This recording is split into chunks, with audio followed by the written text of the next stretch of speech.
ان کو یہ حالت معلوم نہیں تھی کہ یہ جو طریقت کا علم اور تزکیہ علم ہے یہ کیا ہے.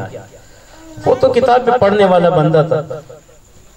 تو جب وہ پہلے ان کے دربار میں آئے مرید ہو کے، تو حضرت جب نماز کے لیے کھڑے ہوتے تو ان پر لرزہ طاری ہو جاتا اور ان کی کندھے وہ ہلنے لگتے. تو وہ عالم دین جو ان کا مرید ہوا تھا انہوں نے اعتراض کیا، حضرت یہ کندھے ہلانے سے اور جسم ہلانے سے تو نماز ٹوٹ جاتی ہے، کیونکہ یہ تو عمل کثیر ہے. تو حضرت نے فرمایا کہ ٹھیک ہے، جب میں یہ کرنے لگوں تو مجھے ہاتھ سے پکڑ کر کہہ دینا کہ بس رک جا. تو جیسے ہی نماز کے لیے آپ کھڑے ہوئے یہ حالت طاری ہو گئی. مولوی صاحب کو تو یہ پتہ نہیں تھا کہ یہ کیا کیفیت ہے. نماز میں تو ان کی جو کندھے تھے وہ لرز رہے تھے، بدن لرز رہا تھا. یہ خشیت الہی کی علامت تھی، مگر انہیں معلوم نہیں تھا. وہ ظاہری جو کتابوں میں پڑھا تھا وہ مسئلہ اس مسئلے کے مطابق فتویٰ دے رہا تھا. جب حضرت کا ہاتھ پکڑا تو انہوں نے ایسے جھٹکا دیا، مولوی صاحب جگہ سے ہی غائب ہو گئے. مریدین سب دیکھ رہے تھے کہ ابھی ہاتھ پکڑا اور پھر نظر سے غائب، یہ کہاں چلے گئے. مگر حضرت کا رعب اتنا تھا کہ مرید ادب کی وجہ سے انہیں یہ نہیں کہہ پائے کہ پتہ نہیں کہاں پھینک دیا ہے اسے. حضرت نے جب کچھ عرصہ ایسا ہوا گزرا، تقریباً 3 4 مہینے 5 مہینے، روایات میں 6 مہینے گزر گئے. اخون درویزہ کا کوئی پتہ نہیں. تو جب 6 مہینے بعد ایک بندہ ایک مسئلہ دربار میں لے آیا. تو حضرت صاحب خود افتاح فرماتے تھے، جو پیران نظام عالم دین ہوتے ہیں علم بہت ضروری ہے طریقت کے لیے، بہت ضروری ہے. اگر پیران نظام عالم دین نہ ہو تو ان کے مشاورین عالم دین ہونے چاہیے. اگر نہ ہو تو پھر درباروں میں طرح طرح کے من گڑت قصے شروع ہو جاتے ہیں اور پھر درباریں اعتراض کے ہدف بن جاتے ہیں. لوگ پھر درباروں پر اعتراض کرنے لگتے ہیں. ہوتا ہے ایسے. آپ نے دیکھا بہت سے درباروں پر لوگ اعتراض کرتے ہیں، یہ فلاں پیر صاحب یہ کام کرتے ہیں، یہ شریعت کے خلاف. وہ ہوتا ہے اسی وجہ سے کہ وہ بھی عالم دین نہیں ہوتا، کوئی مشاور بھی عالم دین نہیں ہوتا، تو کام بگڑ جاتا.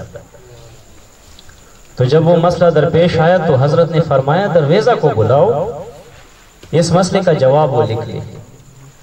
تو مرید آگے ہو کر کہنے لگے کہ حضرت آپ کو فلاں دن یاد ہے؟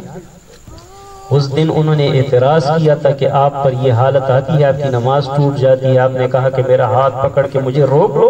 جب اس نے روکنے کی کوشش کی تو ایک جھٹکے سے آپ نے ان کو غائب کر دیا، پتہ نہیں کہ کہاں پھر رہا ہے. تو حضرت نے فرمایا کہ جب میں نماز کے لیے کھڑا ہو جاؤں وہی حالت مجھ پہ آ جائے تو ایک بندہ میرے کان میں کہہ دے اخون درویزہ.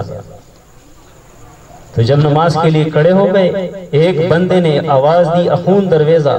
آپ نے پھر ہاتھ کو جھٹکا دیا، دیکھا تو سامنے اخون درویزہ پڑا ہوا تھا. نماز کے بعد حضرت نے کہا کہ کہاں تک پہنچ گئے تھے؟ انہوں نے کہا حضرت مجھے معافی دیجیے، مجھے اس بات کی سمجھ نہیں تھی کہ صوفیاء کی تو ایک الگ ہی دنیا ہے، ان اولیاء اللہ کی تو ایک الگ ہی دنیا ہے، وہ اپنی دنیا میں مست رہتے ہیں. مجھے اس کا علم نہیں تھا. میں جب آپ نے مجھے جھٹکا دیا تو چونکہ میں تو آپ کا مرید تھا، کسی صحرا یا جنگل میں تو پھینکنے والے نہیں تھے، سیدھا مجھے مدینے پہنچا دیا. نعرہ تکبیر، نعرہ رسالت، نعرہ حیدری، پاک و نبارہ دا نعرہ، نعرہ حیدری، سیدی مرشدی، تاجدار ختم نبوت، تاجدار ختم نبوت. ہر صحابی ہے نبی، ہر صحابی ہے نبی، ہر صحابی ہے نبی، ہر صحابی ہے نبی. ٹھیک ہو گئے، اصلاح ہو گئی، اصلاح ہو گئی. تو جب ان سے یہ عرض کی تو پھر وہ معافی مانگنے لگے. تو ان سے کہا کہ بیٹا تمہارا جو علم ہے یہ علم قال ہے اور میرا جو علم ہے یہ علم حال ہے. تو اپنے علم میں کامل، میں اپنے علم میں کامل. تو کوئی بندہ قاری بن کر قرآن کے پڑھنے میں کامل، کوئی عالم دین بن کر قرآن اور حدیث پڑھنے اور پڑھانے میں کامل، کوئی شیخ طریقت بن کے تزکیہ نفس میں کامل، مگر ایک چیز میں کمال مل جاتی ہے دوسرے میں نہیں، حضور کی ذات وہ ذات ہے جو سب میں کامل ہے۔ وہ بہترین قاری قرآن بھی ہے، بہترین عالم دین بھی ہے، اور وہ بہترین تزکیہ کرنے والے بھی ہے۔ حضور کی بات تو بہت بڑی ہے، حضور کے محفل میں جو رہے ہیں اللہ نے ان کو بھی وراثت میں یہ کمال عطا فرمایا کہ وہ قاری بھی کامل، عالم بھی کامل، اور شیخ اور طریقت میں بھی کامل۔ ایک صحابی فرماتے ہیں کہ جب حضرت علی کرم اللہ وجہہ شریف کا خوارج کے ساتھ مقابلہ تھا، ان کے خلاف جہاد فرما رہے تھے، تو مجھے ایک مرتبہ کہا کہ تو جا ان کے خیموں میں، ان کے حالات، وہ ان حالات سے آگاہ ہو کہ مجھے وہ خبر دے دے کہ ان کے کیا کیا منصوبے ہیں، مجھے بتا دے۔ تو وہ کہہ رہے تھے کہ جب میں آیا تو دیکھا خوارج بڑی خشوع اور خضوع سے نماز پڑھ رہے ہیں، کچھ لوگ اتنے خوبصورت لہجے سے قرآن پڑھ رہے ہیں کہ مجھے حیرت ہوئی، تو کچھ لوگ تسبیحات میں لگے ہوئے، تو میرے دل میں خیال آیا کہ کہیں علی تو غلطی پر نہیں، میرے دل میں یہ خیال آیا کہ حضرت علی کہیں غلط تو نہیں ہوئے، ان کا فیصلہ غلط تو نہیں۔ تو وہ فرماتے ہیں کہ جس وقت میں آیا اور حضرت علی کو احوال بتانے کے لیے سامنے آیا تو علی نے میری طرف ایسے دیکھ کر میرے ہاتھ ایسے مکہ بنا کر میرے سینے پہ مارا اور مجھ سے کہا یہ شکوک نکال دے دل سے، جتنے شکوک تیرے دل میں ہے یہ نکال دے۔ پھر فرمایا حضور کا ارشاد نہیں سنا؟ حضور نے ان لوگوں کے بارے میں فرمایا تھا تحتقرون صلاتکم عند صلاتہم، تم اپنے نمازوں کو ان کے نمازوں کے سامنے حقیر جانو گے، وَتَحْتَقِرُونَ صِيَامَكُمْ عِنْدَ صِيَامِهِمْ، اپنے روزوں کو ان کے روزوں کے آگے حقیر جانو گے۔ یہ ایسے خشوع اور خضوع کے ساتھ نماز پڑھیں گے، اتنے اہتمام کے ساتھ روزے رکھیں گے کہ آپ کو اپنے نماز اور روزے ان کے سامنے کمزور لگیں گے۔ لیکن حضور نے کیا فرمایا؟ يَخْرُجُونَ مِنَ الدِّينِ كَمَا يَخْرُجُ السَّحْمُ مِنَ الرَّمِيَّةِ، مگر اتنے اعمال کے باوجود جو یہ نیک اعمال کرتے رہے ہوں گے، قرآن پڑھتے یتلون کتاب اللہ ولا یتجاوز عن حناجرہم، قرآن پڑھیں گے مگر ان کے گلوں سے نیچے نہیں اترے گے، یہ سب نیک اعمال کرتے رہیں گے مگر دین سے پل بھی نکل چکے ہوں گے، کیونکہ اعمال کا دار و مدار عقیدے پر ہے، ان کے عقیدے خراب ہو چکے ہوں گے۔ عقیدے اگر خراب ہو جائیں تو اعمال، عقیدے کی مثال بنیاد کی طرح، اعمال کی مثال عمارت کی طرح، آیا بغیر بنیاد کی عمارت کڑی ہو سکتی ہے؟ تو پڑھتے رہے نماز، روزے رکھتے رہے، جب عقیدہ ہی ٹھیک نہیں تو ایسے روزوں اور ایسے نمازوں کا کیا فائدہ؟ تو حضور فرماتے ہیں کہ دین سے نکل چکے ہوں گے، اور پھر فرمایا ایاکم و ایاہم، ان سے اپنے آپ کو بھی بچاؤ اور ان کو اپنے آپ سے دور بھی رکھو، ان کے قریب نہ جاؤ۔ پھر فرمایا تم میں سے بہتر وہ شخص ہوگا جو ان کو قتل کرے گا، بہترین شہید وہ ہوگا جو ان کے ہاتھوں شہید ہوگا۔ تو پھر حضرت علی نے فرمایا کہ میں ان لوگوں میں سے ہوں جو بہترین ہے، جو ان خوارج کو قتل کر رہا ہے، اور وہ بہترین شہید ہے جو ان کے مقابلے میں شہید ہو رہے ہیں۔ تو عرض کرنے کا مقصد یہ کہ حضور کی شان تو بہت بلند، وہ تو بہترین عالم دین بھی تھے، بہترین قاری قرآن بھی تھے، بہترین شیخ طریقت بھی تھے، ان کے صحبت میں رہنے والے ان کے 4 صحابہ، ان کے خلفائے راشدین اور دیگر صحابہ کو اللہ نے اتنا کمال عطا فرمایا۔ تو حضور کی وجہ کاملیت یہ ہے کہ دنیا کے ہر صنف میں حضور کو اللہ تعالیٰ نے بہترین شخصیت بنایا۔ اب آپ دیکھیں زندگی کا ایک صنف وہ تعلیم اور تعلم کا ہے، بات میری سمجھ میں آ رہی ہے نا؟ میں ترنم میں تقریر نہیں کرتا، سیدھی سادی الفاظوں میں باتیں کرتا ہوں، اس لیے کہ ہر کسی کو سمجھ آ جائے۔ اب اگر کان پر ہاتھ رکھ کر آپ کو ماہیے سناؤں تو مزہ تو آئے گا، مگر سمجھ کچھ نہیں آئے گا، سمجھ کچھ نہیں ہے۔ وہ محفل کے ذوق کے لیے نعت تو پڑھ لی میں نے نا، ذوق بڑھا دیا آپ کا اس سے، ابھی آپ کو کچھ سکھانے کا موڈ ہے، کیونکہ جب نکلتا ہوں وہاں سے تو اسی شوق اور جذبے سے کہ کسی کے دل میں کچھ نہ کچھ بات تو بیٹھ جائے، کسی کے دل میں حضور کی محبت کی شمع تو جل جائے۔ یہ محبت اور یہ حضور کے کمالات اور محبت کا پیغام لے کے نکلتا ہوں، تاکہ کسی ایک بندے کے دل میں بھی یہ میری باتیں گر کر جائے تو میرا تو بیڑا پار ہو جائے گا۔ تو دنیا میں تعلیم و تعلم یہ ایک بہت اہم شعبہ ہے، اب اس شعبے میں بھی حضور کامل ہے، اس شعبے میں بھی حضور کو اللہ تعالیٰ نے کمال درجہ عطا فرمایا اور فرمایا انما بعثت معلما، مجھے اللہ نے معلم بنا کر بھیجا ہے۔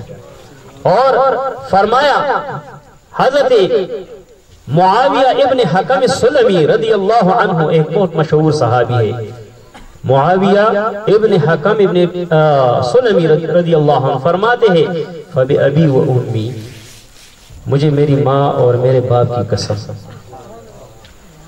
ما رأيت معلما قبله ولا بعده احسن تعلیما منه، میں نے معلم بہت دیکھے ہیں مگر جتنی خوبصورت تعلیم حضور دیتے تھے نہ میں نے پہلے دیکھا اور نہ بعد میں نے دیکھا، اتنے بہترین تعلیم وہ دیا کرتے تھے۔ اور تعلیم کا طریقہ کار کیا ہوتا تھا؟ صحابہ کرام فرماتے تھے کہ تعلیم دیتے ہوئے ہر بات کو 3 مرتبہ دہراتے، 3 مرتبہ دہراتے، تاکہ اگر پہلی مرتبہ میں سمجھ نہ آ جائے تو دوسری بھی آ جائے گا، دوسری مرتبہ سمجھ نہ آئے تو تیسرے مرتبہ میں ان کو سمجھ آ جائے گا۔ تو وہ معلم کیوں نہ اعلیٰ ہو، عرفہ ہو، جس کو اللہ نے تعلیم دی۔ سنقرئک فلا تنسى، ہم تمہیں پڑھائیں گے، اللہ نے کہا ہم تمہیں پڑھائیں گے اور ایسا پڑھائیں گے کہ کبھی بھول نہ پائیں گے۔ تو جن کو اللہ نے پڑھایا ہو، الرحمن علم القرآن، رحمان وہ ذات ہے جس نے قرآن پڑھایا،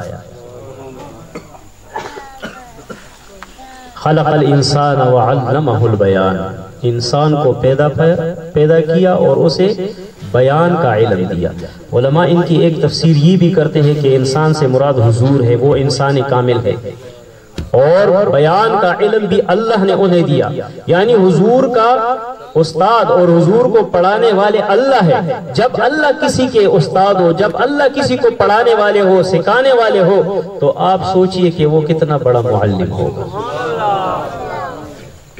تو وہ ضرور بھی ضرور معلم کامل ہوگا۔ اب تعلیم و تعلم کے میدان میں اگر آ جائیں تو حضور سے بڑھ کر کوئی بھی کامل شخصیت اس دنیا میں پیدا نہ ہوئی۔ اسی طرح اگر اخلاق کے میدان میں دیکھیں تو حضور اخلاق کے میدان میں بھی بڑے کامل تھے، اور اخلاق کی صفات میں حضور کی صفات اللہ نے خود ارشاد فرمائی، اور ارشاد فرمایا وَإِنَّكَ لَعَلَىٰ خُلُقٍ عَظِيمٍ، آپ تو اخلاق کے اعلیٰ ترین معیار پر فائز ہیں، آپ جیسے اخلاق تو کسی کے نہیں، جس کے اخلاق قرآن ہو تو ان کے اخلاق اعلیٰ نہ ہوں گے۔ ام المؤمنین عائشہ صدیقہ رضی اللہ عنہ سے کسی نے پوچھا کہ حضور کے اخلاق کیا ہے؟ فرمایا ان کے اخلاق قرآن، قرآن پڑھو، وہ وہی قرآن حضور کے اخلاق ہے۔ جب سارا قرآن ہی حضور کا اخلاق ہو تو وہ اخلاق میں کامل نہ ہوگا، اور ایسے اخلاق کامل کے مالک تھے کہ خود حضور نے فرمایا انما بعثت لأتمم مکارم الاخلاق، مجھے اللہ نے اس لیے بھیجا ہے کہ اعلیٰ اخلاق ان کی اتمام اور تکمیل میں کروں۔ تو ان کے اخلاق تو دوستوں کو تو کیا دشمنوں کو بھی معلوم تھے کہ اتنے بڑے اخلاق کے مالک ہیں، ان کے اتنے اعلیٰ اخلاق تھے کہ دشمن بھی ان کے اخلاق سے متاثر تھے۔ اور حضور کے اخلاق کی وجہ سے ہزاروں لوگوں نے اسلام قبول کیا، تو اخلاق میں بھی وہ کامل تھے۔ زندگی کے ایک شعبہ میں عدل اور مساوات کا مذہب آتا ہے، جسے ججمنٹ کہتے ہیں۔ جج ہوتے ہیں، قاضی ہوتے ہیں، بعض مسئلوں میں بعض مقدموں میں وہ انصاف کر جاتے ہیں، بعض میں بے انصافی ہو جاتی ہے، مگر حضور عدل اور مساوات میں بھی کامل تھے۔ کوئی بھی ان کے ہم پلہ نہیں تھے، کوئی بھی ایسی شخصیت، کوئی بندہ ایسا نہ تھا جو حضور جیسا عدل کرے یا حضور جیسے مساوات کر سکے۔ تو وہ عدل و انصاف کے معاملے میں بھی بڑے کامل تھے۔ حضور کی ازواج مطہرات، ان میں حضور بہت زیادہ عدل فرماتے تھے، مگر فطری طور پر حضرت اماں عائشہ سے بڑی محبت تھی، بہت زیادہ محبت تھی ان سے۔ یہ محبت جو ہوتی ہے نا، یہ فطری عمل ہوتا ہے، اس میں کسی انسان کا بس نہیں چلتا، مگر وہ تب جو دل کی گہرائیوں سے ہو اور دل جو ہے وہ بے اختیار ہو جائے۔ اب آج کل کی محبتیں بھی جو ہے نا، وہ محبتیں نہیں ہیں، وہ خواہشات ہیں۔ محبت جو ہوتی ہے وہ بے لوث ہوتی ہے، اس میں کوئی لالچ نہیں ہوتی۔ جس میں لالچ ہو وہ محبت نہیں، وہ خواہشات بن جاتے ہیں۔